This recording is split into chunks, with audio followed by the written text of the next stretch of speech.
Guy here with a quick message before we get on with the pod. As a thank you to our most dedicated and loyal viewers and listeners to Blood Red, we're inviting you to join our Blood Red Club. By joining, you'll get access to insider transfer content as well as interviews with former favourites and those connected at Anfield. All you need to do is head to bloodredpodcast.co.uk, enter your email address, and our exclusive content will head to your inbox. That's bloodredpodcast.co.uk. Thanks. Now on with the show. It's a Blood Red podcast courtesy of the Liverpool Echo. I'm Guy Clarke. Welcome along. As the Premier League takes time off, there's no rest for the wicked as we bring you the latest Reds chats. Talking of breaks, does Jurgen already have his eye on one come 2024? Divock Origi exit rumours continue. Can the Reds really cash in now? And with the window, what window? Having delicately closed, what is Liverpool's plan moving forward? Well, to get into all of that, we have resident Red Dan Kay and Mark Wakefield along for the ride. Gents, I hope you're both well. And Dan, I have to say, it's kind of 3 weeks into the new season and already we've got a week off of international break and needing to pad things out. It's so disappointing, isn't it? As everything begins to hit its stride, bang, we get an international break. Yeah, I don't think there's many football fans around the country that welcome this particular break, which we kind of it's a fairly standard thing now, isn't it? You know, generally comes in after 3 or 4 weeks at the start of every season, but it always gets on everybody's nerves just after you kind of getting back into the groove of things after the long summer break and whatever. Everything goes on hold for a couple of weeks, so it's mildly frustrating. But the way to look at it is we're already nearly halfway through it, aren't we? You know, this time next week we'll be building up to another weekend of Premier League action with Liverpool away at Leeds. So, like many Reds, I'm just hoping that all the Liverpool players manage to return unscathed and uninjured, without too much tiredness and too many miles in the legs. Probably helps, I think, a little bit that Liverpool don't play till Sunday afternoon. I think the final matches will be Wednesday, Tuesday, Wednesday next week. So that at least gives them a little bit of time to get home, do a little bit of training. Obviously, you've got a day and a half more than say if we were the 12:30 Saturday game. So yeah, it is what it is. It's frustrating, but it's just nice to be having some semblance of a normal season. This time last year, the season hadn't. We were still about a week, 10 days away from the season starting, weren't we? Because obviously it was pushed back because of the delay to the previous season. So yeah, we are where we are, and bring on the real stuff. When it begins again next weekend. Yeah, I say forget the double jeopardy around Reece James, the handball, the penalty, the red card, Mark. For Liverpool fans, it's triple jeopardy, isn't it? During the international break now with 3 games, it's kind of just crossing fingers on 3 nights, hoping that everyone comes through unscathed. Absolutely, but I think, for honest, most Liverpool fans don't expect to see the likes of Trent Alexander-Arnold and John Henderson start. None of them got the nod from Southgate. Didn't get them in the Euros, and then obviously with Trent being injured, but none of them got a featuring last night against Hungary. The only other ones who've got likes of Robertson playing at right wing back for Scotland for like 45 minutes, and then that quickly got changed. But yeah, certainly recent history, last 10, 15 years, whatever it is, maybe even longer. Liverpool's record with players going away on international duty is not great, especially with England. But like I say, I think most Liverpool fans looking at Henderson and Trent on the bench would have been absolutely delighted to see them not start. I know it's like they personally will want to be involved, but from a selfish point of view, they'll want to be wrapped up in cotton wool, like Dan says, for Leeds a week on Sunday. Yeah, most definitely. Right, Dan, in terms of the international break, though, when it comes around, there's always sort of quotes that appear that people perhaps get a bit free with what they're wanting to say, this, that, and the other. And this time it's the manager, Jurgen Klopp. He's out in Germany enjoying some much-needed time off. And actually, on that point, really saying that in terms of his managerial career, he absolutely loves being a manager, but he doesn't get much time off. And there is going to come a point where he's going to need to take a break, and even kind of referencing himself, the end of his Liverpool contract in 2024. Yeah, and I think inevitably when quotes like that emerge, obviously only a few days after the news that Michael Edwards may be leaving the club at the end of the season, although we believe that Liverpool are still hoping to get him to stay. That those two bits of news, one on the back of the other, obviously is going to have some people panicking and flapping and desperately trying to see, what does this mean? What does this mean for the future? I think, sometimes we're all conditioned, aren't we, to kind of like, particularly in the media, to kind of try and look too far ahead. and try to, designate meaning and certainty. And I think the reality of life and football, particularly in the times we're living at the moment, is that sometimes there is no real certainty. You can't predict exactly what's going to happen a few years down the line. The reality is, if Jurgen Klopp does leave Liverpool in 2024, he will have been at the club for 9 years, which is a pretty good stint, which will probably be, I'm guessing off the top of my head, probably the longest manager Liverpool would have had since Bob Paisley. I haven't checked that, but I would imagine that's probably right. Certainly for a foreign manager, that's quite a rarity. So obviously he's been a revelation since he walked through the door in October 2015. The day he leaves Liverpool, whether it's 2024 or 2054, will be a sad day. But it was never, ever going to last forever.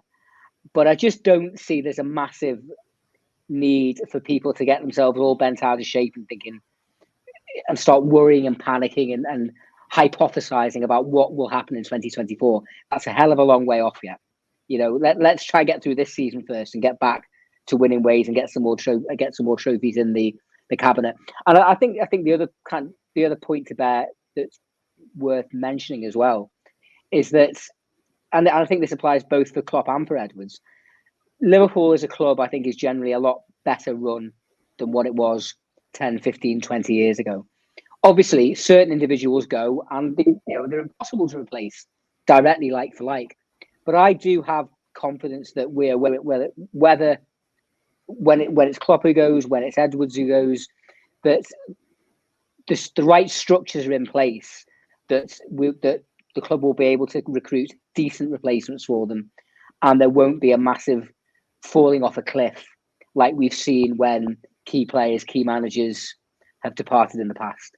But I think for now, we're not even into 2022 yet. It's 2.5 years away. So yeah, we'd all love him to stay forever and ever and ever, but that's not going to happen. But for now, let's just rejoice in the fact we've got him and be thankful for that.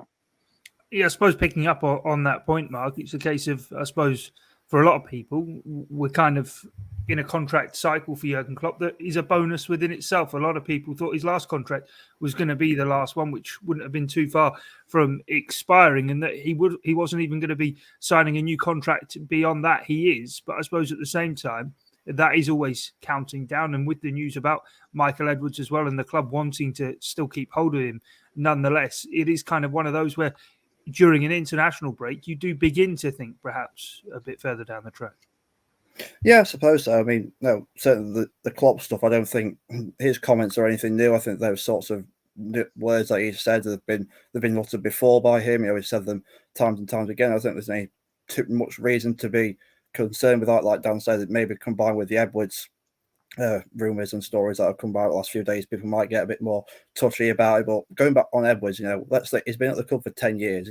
Most people don't stay at jobs for 10 years. If they stay at a job for that long, that's quite a long time. So he's at every right to want a new challenge or something new to do if he wants to do that. So, but I say Liverpool will want to keep him beyond that. But like you say, 3 years away until Klopp's contract runs out is a long time. Liverpool 3 years ago in 2018 were a very, very different club. They he just qualified for the Champions League. A lot's happened since then. So in 3 years from now, a lot more could still happen. And like I say, the club probably will be looking to who will be following Klopp through the door, to replace him. Personally, they're looking like they're gearing towards Pep Lijnders maybe getting into that role, but it's still far too early to say. Someone else might become available who's one of the world's best managers at that point, and that might make them change their minds. But yeah, it's still far too soon to be thinking, what's going to happen in 3 years' time. Like Dan says, let's just enjoy the fact that we've got one of, if not the top manager in club football at the moment. Brought silverware that most Liverpool fans personally in my lifetime had never seen before. The Premier League, Champions League we won with Rafa, but Premier League something that's never been won in my lifetime. So let's just enjoy the fact that we've got him, because like I say, it's not going to last forever. When the time comes, it's going to be a very sad day, but for now, it's not something to be too concerned about, I don't think. Dan, do you sometimes scratch your head in bemusement and wonder that Liverpool kind of find themselves in the kind of position where off the back of this summer's transfer window, only one major summer arrival, albeit to a squad that a couple of years ago won the Champions League and the Premier League the following year, the Club World Cup within that time frame, as well as the Super Cup, and that people have to have a bee in their bonnet over something, whether it be a lack of transfers, whether it be a sporting director moving on, or even a manager perhaps talking about the end of their cycle at the club, when for 30 years the Premier League was elusive and couldn't be won. And now Liverpool kind of in this golden period, but not everyone seems to be enjoying it to its fullest. I do scratch my head, guy, and that's maybe one of the reasons why I haven't got much hair left. You and I both. Well, yours is a different reason. I think we can blame that on Arsenal and Mikel Arteta, can't we? But that's another story. This is the modern world that we live in. This is the modern football world that we live in. I think in society as well, we are without getting too philosophical about it, we are conditioned to be unsatisfied, to always want more. The whole business model of marketing is essentially based on that, isn't it? Making you feel a lack of something that you need to kind of fix. And I think that is very much borne out in the modern football fan, and particularly with the obsession with transfers and transfer deadlines. It has become a kind of all singing, all dancing machine of its own, isn't it? With obviously Sky's trademark deadline day with the yellow ties and yellow tickets, and obviously all the media, we've all kind of jumped into line and followed suit. And I think football fans, I think I'm right. I think the first transfer window, I think we're coming up on 20 years next year. 2002. Yeah, 2002-3 was when the window was. Yeah, I think it was September then. So you now have a whole generation of football supporters who have been brought up with this kind of madness at the end of every August and at the end of every January, and it's become part of the footballing landscape. Whether old fuddy-duddies like me, who whether we like it or not, that's the reality of how it is. But it kind of ties into the point I made before. That kind of Liverpool have Jurgen Klopp right now, as Mark said, arguably the best manager in the world, certainly the most charismatic.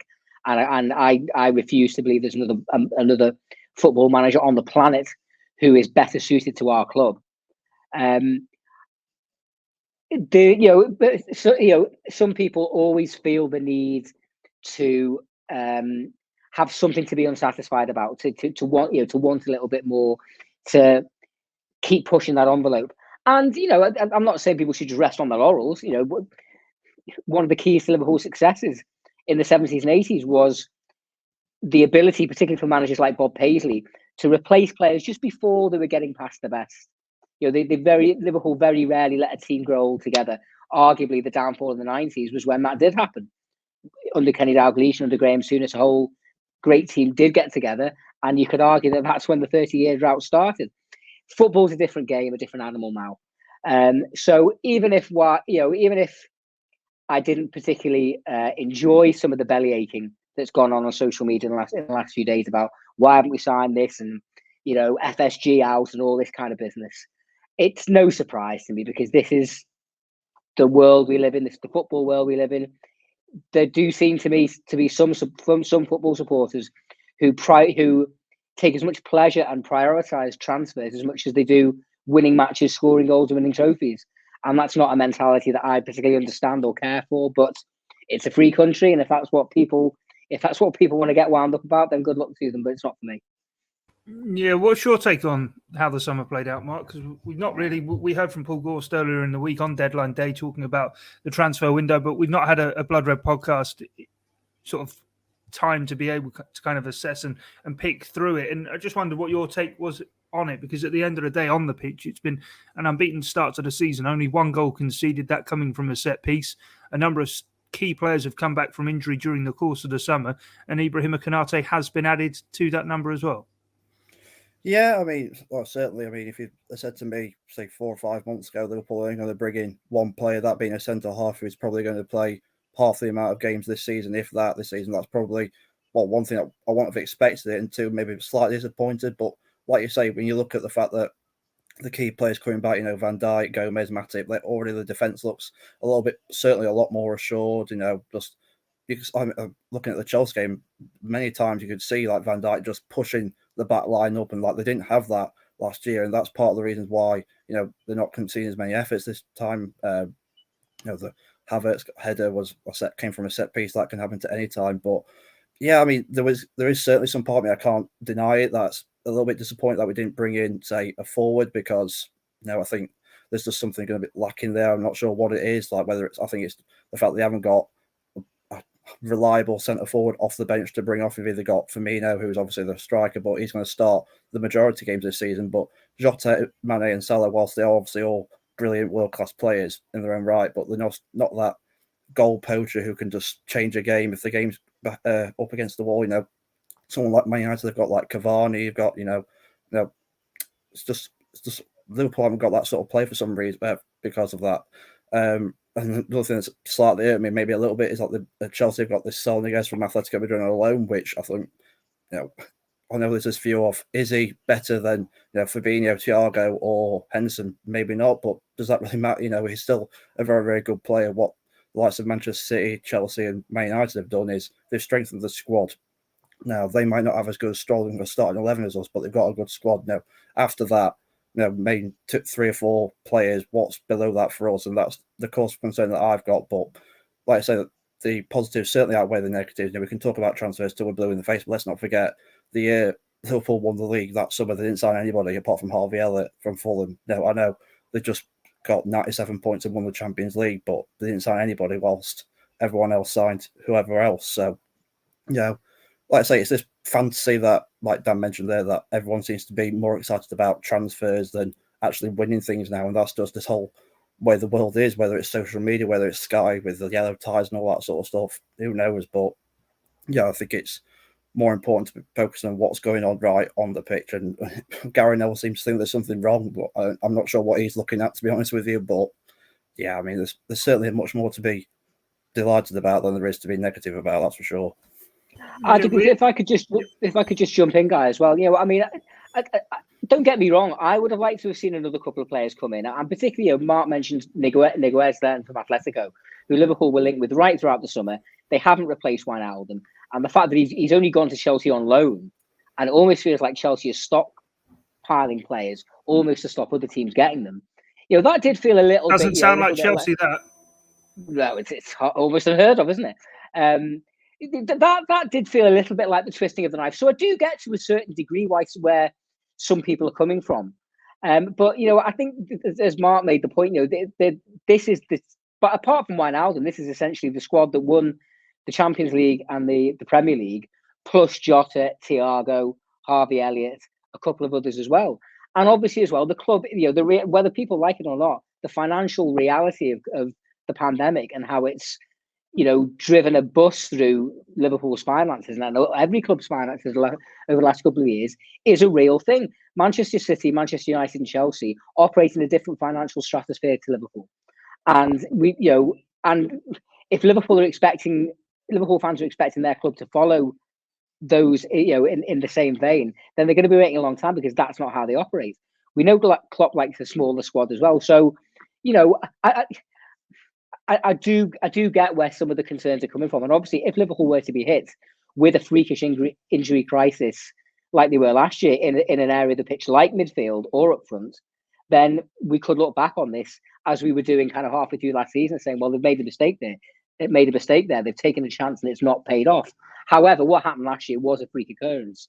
And particularly given the circumstances, I think we have to kind of give an element of trust to the decision makers here, that they are trying to safeguard the financial, not just the long-term financial future of the club, but the short and medium-term future as well. And by maybe being a bit more circumspect this summer, they're giving themselves the opportunity, if they need to do something in January or next summer, they'll more be able to do so. They'll potentially be able to do so better now, rather than if they bought just for the sake of buying it. Because we know as well, they don't, if they can't get the top targets, they're not necessarily going to go down a rung or two, which is a mistake that Liverpool have made in the past many, many times over the last 20 or 30 years.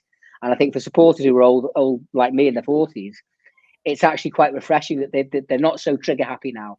Instead of, in the past, if we didn't get Dani Alves, we go and get Glenn Johnson. Whereas now, they're prepared to bide their time, trust in the quality of the players they've got on the books and in the youth academy. And when we've seen when the right player is available, they will go and spend money.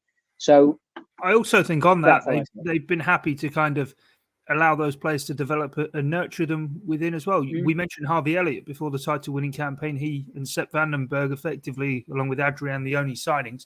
And now Elliott has come good. He's had that loan stay at Blackburn Rovers. He's come good. He's now part of the first team. And yes, it's not a new signing. It was one that was made 2 years ago. But now he is in a position to impact the first team, whereas when he first came in, he wasn't. So he is a new body added to Jurgen Klopp's first team for this season. And it is all a longer, more patient process, Mark, which I suppose we went right at the beginning of this podcast. We were talking about Jurgen Klopp and maybe his cycle will come to an end in 2024. But for me, one of the key things this summer that's kind of being forgotten about as well is not just the contract renewals, but how many of those players are signing on for until 2025, 2026, real long-term contracts, which means when the manager does go, the team's not going to disappear with him. Those elite players will still be there. It will be about having 2.5 years to pick a prime candidate ready to step in and take on. If Jurgen Klopp isn't to sign a new contract, he may very well sign one. Who knows?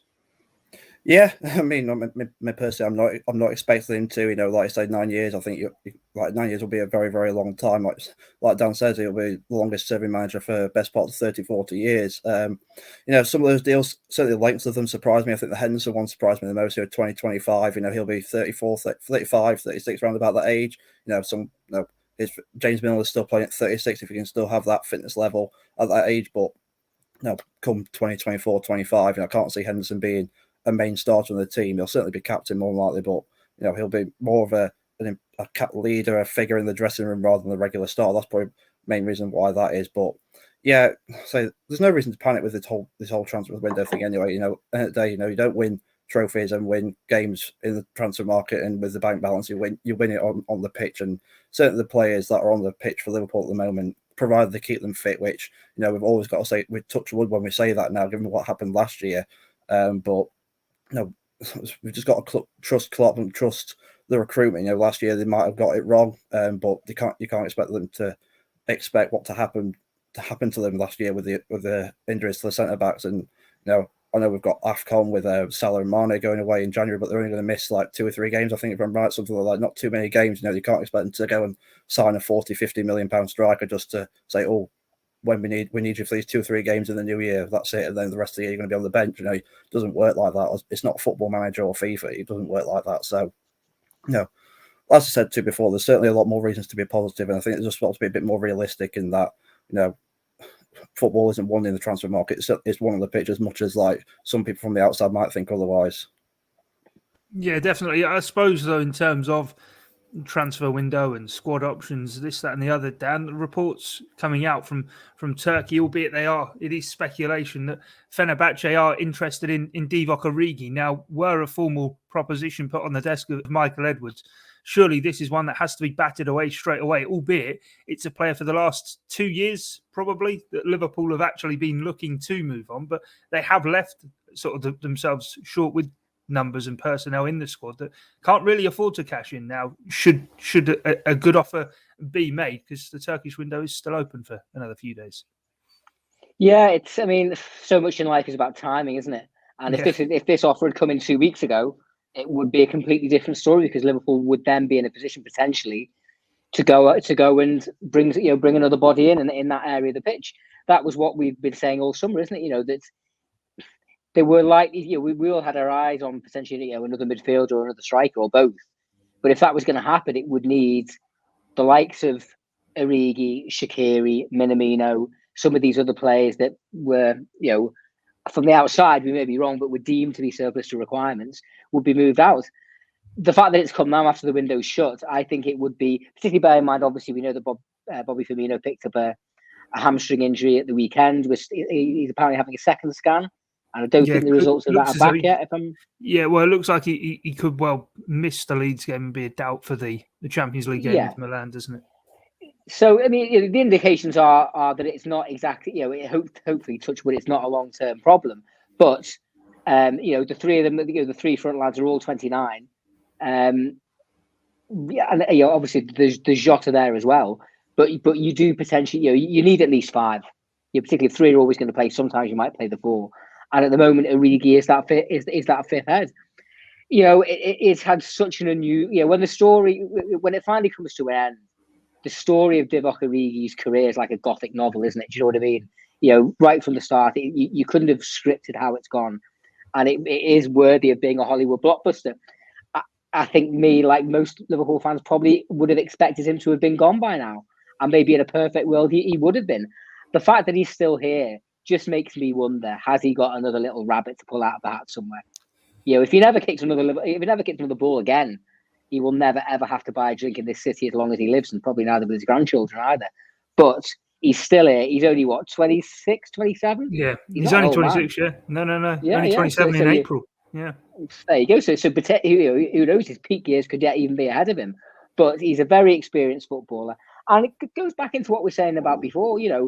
I do get the impression that Klopp's mentality was right. If we can't get someone who we know has got the right technical attributes, is the right character, the right personality to fit into this squad, he would rather keep someone like Origi, who isn't going to kick off if he only plays 5 games a season. Obviously, is used to the group, is part of the group, is valued within the group, and has delivered with very little build-up or very little expectation extraordinary moments on the pitch that have helped define an era. So, I would be absolutely flabbergasted if Liverpool decided to sell him now the English window is shut. And they may well say to Fenerbahce, well, look, if you're serious, come back in January, at the start of January, and maybe we'll talk then. But for now, we can't leave ourselves short.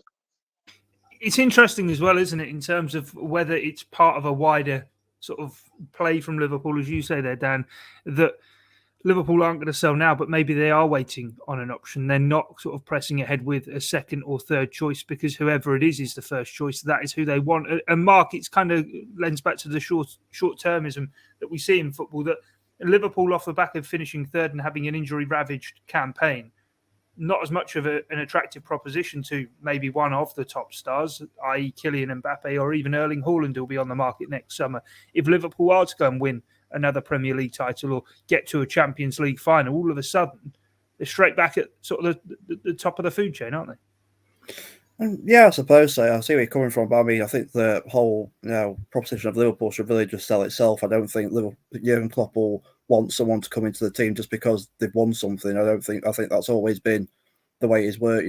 Regardless of whether, I think he said that towards the tail end of last season, said if someone doesn't want to come here because we're not in the Champions League, but does if we do, then we don't want them. They get gone. We don't want you. So I think that's the way. I don't think whether Liverpool win something. Obviously, if they fall down the pecking order dramatically, like they did in under Roy Hodgson and the Kenny Dalglish's return era, then that might change things. But if they were towards the top 4 or 5, I don't think the whole proposition of Liverpool will change anything towards these players like Haaland and Mbappe. I think in terms of those two, I think it's just about the money.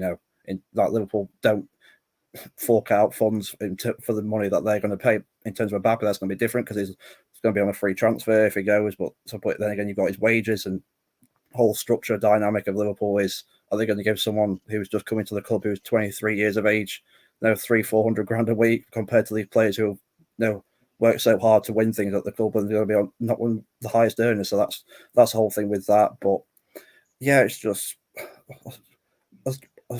weird that this whole since the transfer window closed, like they say, the whole negativity around. I just don't get it. But that's just the way football has gone this last 20 years. It's all about the immediacy. People aren't satisfied. Going back to what Dan said right at the start, people aren't satisfied anymore. Unless even when Liverpool winning games in, game out in a couple of years ago, they were still finding fault with things. And as dare say, even if but for some reason, I think if they beat Chelsea, I've just got a feeling if they beat Chelsea on that Saturday, the move would be so much different. But yeah, going just want to say, going back to Origi, I mean, even I take Dan's point that if they can't, I personally don't think they'll sell him. I don't think there's much going on in these rumours. I've seen various things saying these rumours aren't true, I've seen things that they are, but if some say Fenerbahce come up and said, here's 10-15 million pounds, are they going to chance it? Origi hasn't even been in the squad for the last couple of games, so are they going to chance it? I mean, if they offer that sort of money, are you going to really turn it down? But yeah, I think if there is any real genuine interest there from Fenerbahce, then the right thing to do would be say, yeah, if you're really serious, come back to us in January and then we'll talk. But for now, I think Liverpool got to just say, we're not taking any risks, even though he's not going to be one of the backup starters for Liverpool. He's certainly going to be in there if the time comes, especially in Ofcom when Soleimani aren't going to be available. Yeah, it does feel as though at times though Liverpool are happy to try and cut those corners. Obviously, last year it really did spectacularly backfire on them, but for the couple of years before, there wasn't really a notable replacement for Trent if he were to have got injured. So Liverpool have done that thing where they have left themselves short, and it has paid off. And I suppose it's a player that they've been struggling to get off the books. So maybe if an offer were to come in, it would be something to really think about. But Dan, I suppose just before we go, it is kind of all about that perspective that kind of Mark was saying about, isn't it? That I suppose with Jurgen Klopp and during FSG's sort of tenure at Anfield, certainly since Jurgen Klopp came through the door, when people begin to get disgruntled and I suppose there is a bit of apathy towards what is going on, whether it be defensively, it's still not quite clicking, and then Van Dijk arrived and things began to turn around, or selling Coutinho, and then all of a sudden the team gets upgraded in other ways. There is always a plan, and it is about actually understanding that Liverpool don't get rushed into these decisions, and they are always in the background calculating what the next move is. Well, yeah, I think I'm pretty sure it's 20 years ago this week that Liverpool bought two goalkeepers on the same day, Jerzy Dudek and Chris Kirkland. Now, I mean, and this is under Gerard Houllier, who I think it's his birthday today. It would have been, yeah. I think first birthday since he passed, and obviously, our thoughts are with his family and friends, and what a wonderful figure he was for Liverpool. But you look, you think about something like that, it would never happen now, would it? Because Liverpool have become a byword for planning and organisation and having a structure and a strategy and all the rest of it. So I think you're entirely right in what you said. Listen, it's the human beings. Not every plan works. Not every strategy is paid off in full. And obviously, we saw last season, not just in the summer, but even in January, that they got it wrong, and it very nearly cost them. And they just about salvaged the season by getting top four. But really, it was a miracle because they made a mess of January. Didn't bring Kabak and Davis in, and obviously Davis never even kicked the ball until right at the end of January. And obviously, this was the point when Liverpool's season really started to circle the drain, and thankfully they managed to salvage it there. So no one's trying to say that the people that make these decisions are infallible or bulletproof or beyond criticism. We're all allowed to criticize. It's a free country. That's one of the reasons why we all love football. Everyone's got an opinion. But the proof of the pudding is in the eating. And certainly over the last 5, 6, 7 years, Liverpool's planning has demonstrably been effective and has worked. And I think, we say it till blue in the face. I've done all summer really. You have to trust in their ability to learn from the mistakes and to make informed decisions in the best way that they can, and obviously hope for a certain degree of fortune and luck to kind of play their way. You can have all the best preparation, all the best ideas in the world, but you still need things to go for you. And I'm not just talking about the breaking the ball coming off the crossbar and going in or staying out, but people picking up injuries or people picking up form or the small details that can really have a big impact. Liverpool have shown an ability to kind of look after those small details and get the basic principles of what they're doing right. And if they do, more often than not, they're successful. And over the last 4 or 5 years, I don't think there'll be many football supporters who have enjoyed the ride more than we have. So I think we have to put our trust in the process, trust in the people doing it, while at the same time holding them to account, which is what we're more than entitled to do. At the end of the day, those of us who pay through the turnstiles, buy the shirts, buy the TV subscriptions, whatever, we are effectively paying their wages. So we are stakeholders. We have every right to have our say.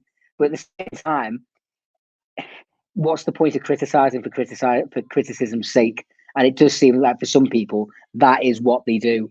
Like Mark was saying before, it would feel very different if Liverpool had beaten Chelsea on Saturday. It would feel a bit different. But I bet you some people would still be moaning if it was 9 out of 9 and we just battered the European champions. That's just how some people are, and I've kind of long made my peace with it now.